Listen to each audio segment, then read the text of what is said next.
પલસાણા શહેરના VK avenue society નજીક એક યુવક પર 3 શખ્સોએ ચાકુ વડે હુમલો કરી ઢોર માર માર્યાની ઘટના સામે આવી છે. હુમલો ત્યારે થયો જ્યારે પીડિત યુવકે આરોપીઓને કોઈ સાર્વજનિક જગ્યાએ પેશાબ કરવાની ના પાડી.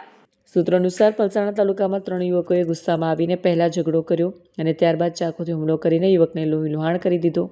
હુમલામાં પીડિતના પેટ અને માથાના ભાગે ગંભીર ઇજાઓ પહોંચી છે. આસપાસના લોકોએ તાત્કાલિક સ્થાનિક પોલીસને જાણ કરતા ઘાયલ યુવકને સારવાર માટે હોસ્પિટલ ખસેડવામાં આવ્યો. તેની સ્થિતિ અત્યારે સ્થિર જણાય છે. પલસાણા પોલીસે આ મામલે ગુનો નોંધી તપાસ શરૂ કરી છે. પોલીસે 3 આરોપીઓની શોધખોળ હાથ ધરી છે અને ઘટનાના સીસીટીવી ફૂટેજ પણ કબજે કર્યા છે. વધુ તપાસ ચાલુ છે. मेरा नाम रानी रोहित कोली. किसके साथ घटना बना है, क्या बना है, किधर बना? रोहित ताराचंद कोली के साथ ये घटना बनी है. ये मेरे पति है. ये नाइट डीजे में गए थे, कड़ोदरा साइड गए थे. वहाँ पे 2-4 लड़कों ने पी खा के उनको पीछे से आके वार कर दिया, चाकू लगा दिया है. कितने बजे की वारदात है? यही कुछ 12-12:30 बजे के बीच की ये बात है. आपको कैसे पता चला? मैं घर पे थी. ये उनके साथ जो उनके दोस्त लोग गए थे, उन्होंने मेरे जेठ को फ़ोन किया कि आपके भाई को चाकू लग गया है ऐसे करके.